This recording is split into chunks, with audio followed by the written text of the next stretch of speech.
Let's take a breath together. Inhale, pause, exhale. If your mind tried to multitask that instruction, same. Today, we are exploring the mind's favorite magic trick, the ego, how it keeps us looping stress, and how to step off the carousel into real calm. I am Sana, as always, and this is the Mindful Living Listeners. My guest, Danielle Matthews, turned a traumatic brain injury into profound inner awakening. By moving beyond the mind, she found peace before the body caught up, and then discovered redox signaling that restored her physical health. So, listeners, she now bridges Yoga Nidra, yoga therapy, and neuroscience to help people reset their nervous systems and release stored trauma. So, if you are carrying tension you can't name or patterns you can't shake, this conversation is your gentle nudge. Less loud hacks, more honest, grounded clarity. So let's all unravel the ego's best illusions together. So, Daniel, welcome to the show, and it is really an honor to have you here with us. Well, that was such a beautiful introduction. And yes, let's unravel these tricks that the ego plays on us. I can't wait. Later. Okay, so Daniel, let's begin first with the helpful protector trick. Now, our ego, it often shows up as a protector. We often say that we are becoming insecure, and we are trying to protect. Our brain is trying to protect, or our ego is trying to protect us. Hyper planning, over prepping. Yet it quietly fuels anxiety. So, how do you help someone recognize when being careful is actually an ego loop? Well, I think first of all, you have to realize what the ego is trying to do. And it's actually very helpful. I think a lot of people think, oh, it's a bad thing. Why do I have this thing? But the truth of the matter is, our ego mind is helping us to remember how to walk, how to talk, how to do all of these things. And its number one objective is to keep us safe. And so that is what it's trying to do all of the time. And unfortunately, sometimes it gets looped into things. And I kind of look at it as like I see four main patterns that the ego really falls into and that we fall kind of into, and it leaves us in a maze in our own mind. And I would say, one of those things, honestly, is resisting what's currently in front of us.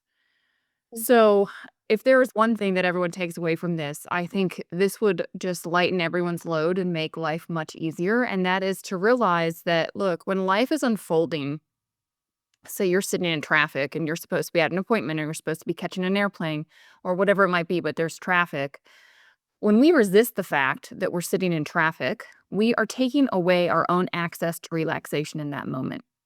And, Mm. true or not true, let's say that, right? It's like in the moment, like there is traffic. There's nothing we can do about the traffic. The traffic has already arisen. And so we unfortunately get into this conversation in our own mind where we say, well, this shouldn't be. It could be different. I wish it wasn't this way. How come it's happening today of all days? I need to get on this, most important flight to get to where I need to go. I expected this to be different, right? We get into this whole loop.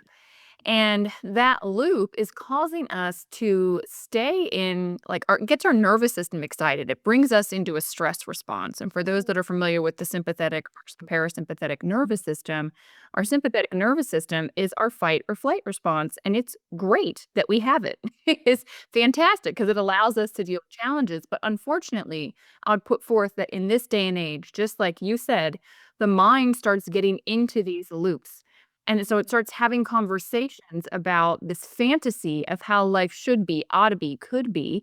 And unfortunately, it draws us into this sympathetic response. And if we are chronically there, it's kind of like, people use like the age old, like when a tiger came into your presence, Mhm. hundreds of years ago, like you either got eaten or you ran away. It's like the threat was there and then it was gone. It was a physical threat. But in our modern times, I think it's like we invite these tigers to come in, and it's like they're sitting on the chair next to us in the room, and that is our mind. These are mental tigers, and they're constantly chattering and going. And I see the biggest one with all of the people that I coach and work with privately over the last decade. The biggest one is this resistance of the present moment. And if Mm. people can just realize, look, if you are resisting what is currently in front of you are taking away your own access to peace. And I think it's easy to see that in the case of like traffic, right? Okay, I can relax with the traffic. I can now, make a phone call, try and change my flight. I can listen to music. I can find relaxation. I think where most people fall down with this on it is that Mhm. with people, because we believe, well, people can be different. People could have chosen differently. People could have shown up in our lives differently. And so we resist the people in our world and those interactions that we have, say with our in-laws or our boss or a coworker. And unfortunately, that resistance is causing us stress. And I would just offer to people to consider that it's the same for people as it is for objects and things like traffic. People are doing the best they know of all of the things that have worked on that soul in its journey through this life. They showed up in this particular moment the way they showed up. And can you just accept it? Can you be with it? And, I think, for me, that's the number one thing. It's like, look, you have external situations. If you resist it, you're gonna have inner stress. If you accept it, we've now opened the door to find peace. And of course, there's a lot of spiritual pitfalls with this teaching, that we can get into, but I think acceptance is number one. And that resistance that the ego has for us is a massive trick. It is. It is, Daniel. I think this really, really makes sense. And one question comes to my mind, especially when you mention, first of all, I really loved that mental tigers thing. Um, Mm. and secondly, people say that now I've heard a lot of people saying, live in the moment, live in the present. But then I'm really worried, because I would like to plan my future. I want to make myself get ready, be prepared for the, dangers coming in the future. And I would also like to revisit my past. So, we are kind of either stuck in the past or we are kind of too much anxious for the future. So, what's your thought on this, like this kind of Yeah. skepticism around presence? So I think what I would offer is that this is where people I think fall down in some of these teachings is look, being present in the present moment, accepting what is, being just fully there. It doesn't mean don't think about your future. It doesn't mean don't have an opinion about how things could be, ought to be, should be, and that you can't exert some level of your own abilities to create in this world. Like absolutely we can. I would say honestly, the kind of one of the second it's interesting, it's a perfect segue because one of the second things I wanna talk about was control, where you were saying, right, we wanna have control over our future. We wanna be able to create the life that we want by design, and we need to do that. We can't just lay around and just, do nothing. Like, we came here, we have abilities, we are meant to produce in the external world. We are meant to bring our unique insights, our unique gifts out into the world. The thing is, what we Mhm. have to realize is that we have a right to action, but not the results of our action.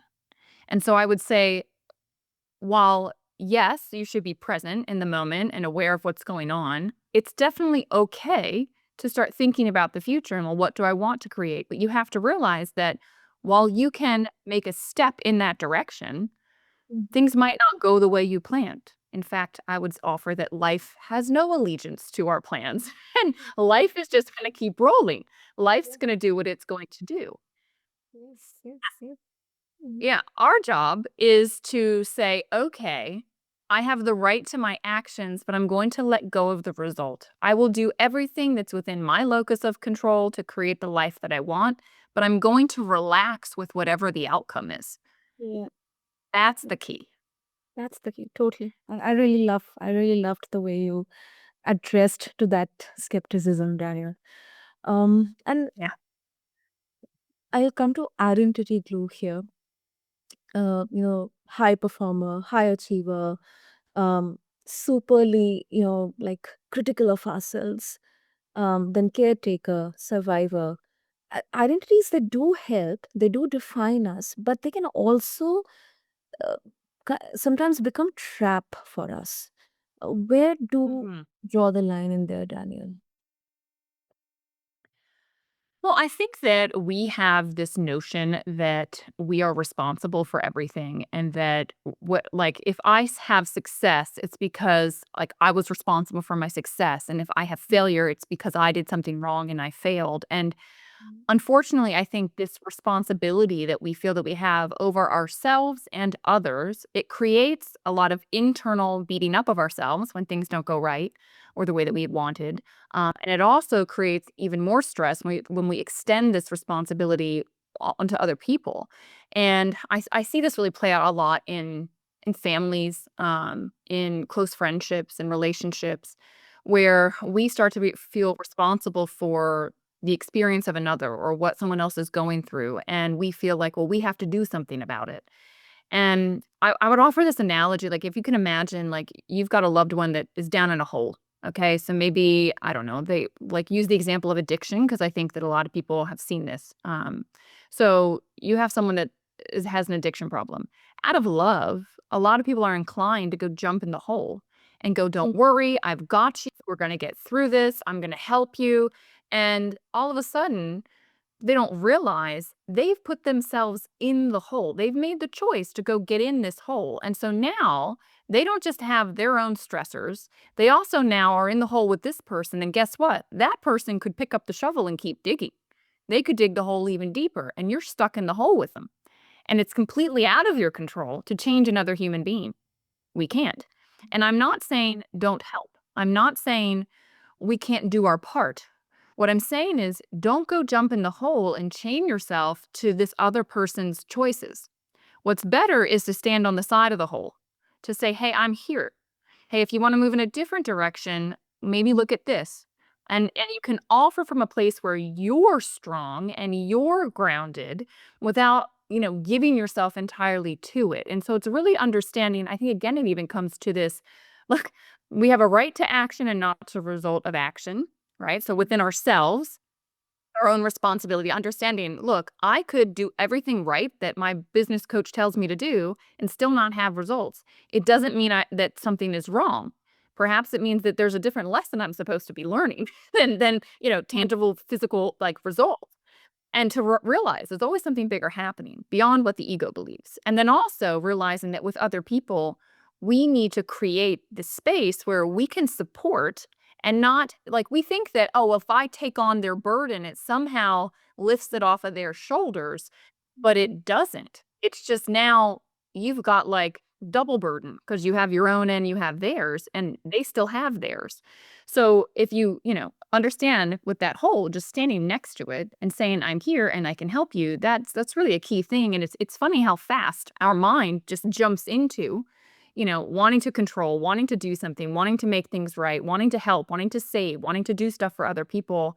And we just have to realize our locus of control and also where we're helpful and where we're really even not effective.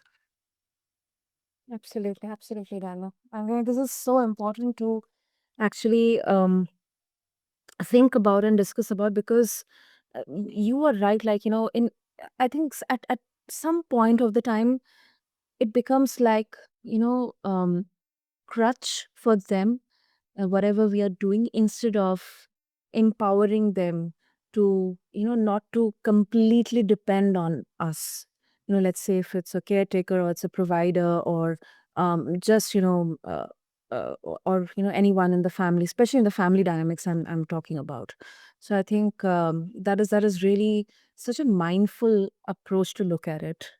And once again, I'll also bring in the aspect of urgency, because ego loves urgency. This feeling that it means something is wrong now. So, Daniel, how do you teach the body to separate real danger from this? If I can give an analogy, old wiring on a megaphone. It's a nice analogy. So it's interesting, I think awareness is the first step. And to go along, I'll give it an analogy. Let's think about a garden. So I've been planting things here recently. I'm trying to create an herb garden. And how do we know what we've planted? Okay. We know what we've planted because under the right conditions, with the right, amount of nutrition and sunshine and water, those seeds will grow. Mm. And they need the right weather, the right conditions in order to grow. And what I would put forth is that we have in us seeds, things from our unfinished past, events that happened that we never fully digested, or patterned thinking that our mind has taken in believing to be true, like I'm not good enough, or I'm always abandoned, or I'm not worthy, or no one listens to me, right? These things. And what happens is that in life, through dynamics with family members, with coworkers, the weather patterns move into our world, and Mm. all of a sudden, this seed inside of us gets triggered.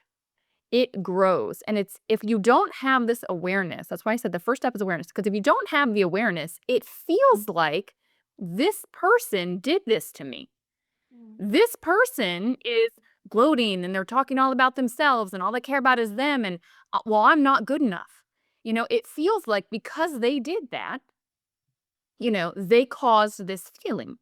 When Yes. the reality is, that was a seed that was inside of you, and because the correct weathered conditions came in, it grew.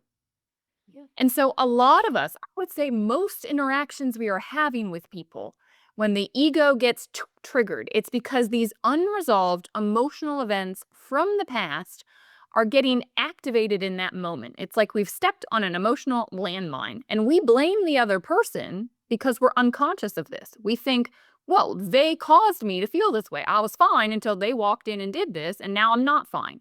But the reality is that happened inside of you. It is yours. And the truth of the matter is, you should actually be grateful that you got triggered because the trigger is the teacher. If you hadn't been triggered, you wouldn't have known that unresolved thing was living in you. And it is a denser energy. It is causing and it is taking some of your life force to hold on to that.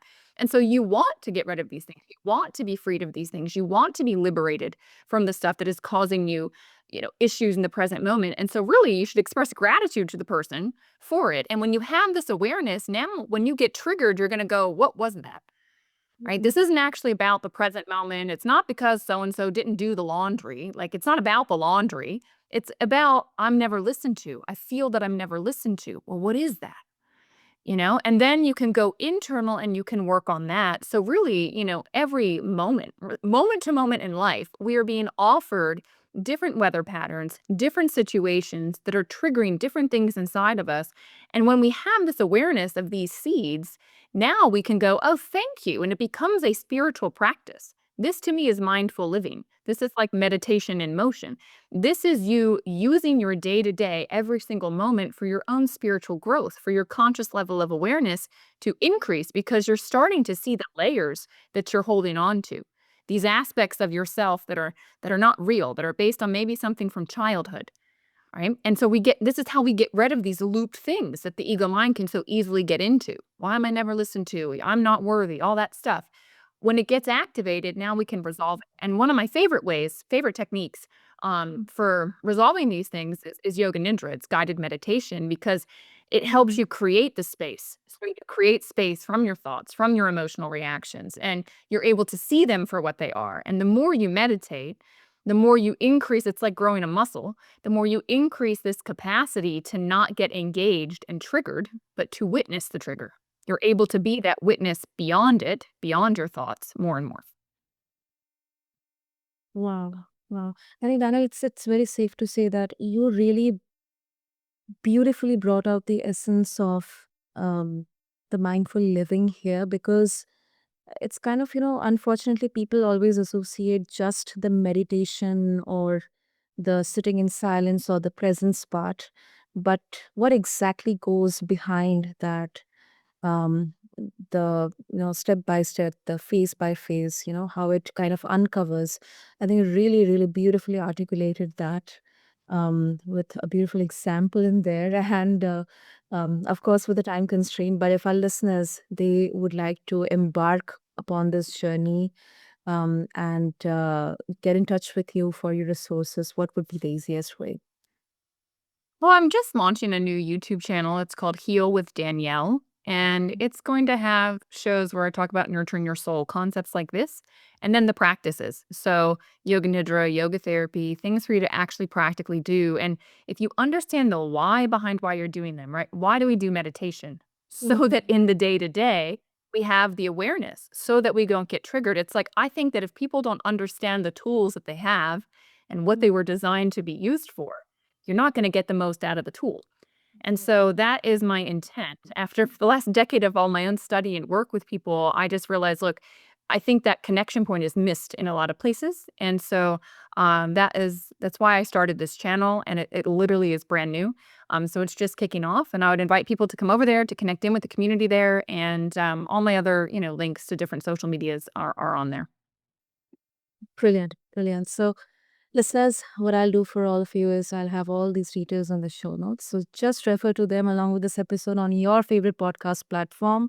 And to conclude, I think Danielle reminded us that ego isn't a villain. It is an overworked bodyguard that forgot that we are safe. And when we meet it with breath, sensation, and most importantly, honest intention, the loop loosens. So, calm isn't a finish line, it is a platform. So, Daniel, thank you so much. This was really, really powerful, very, very insightful and grounded conversation. Thank you. Yeah, it was great to have it. Thank you for having me on. Thank you. Thank you. And until then, listeners, this is the Mindful Living. Keep your breath low, your jaw soft, and your heart slightly open to the next good thing out there. Thank you.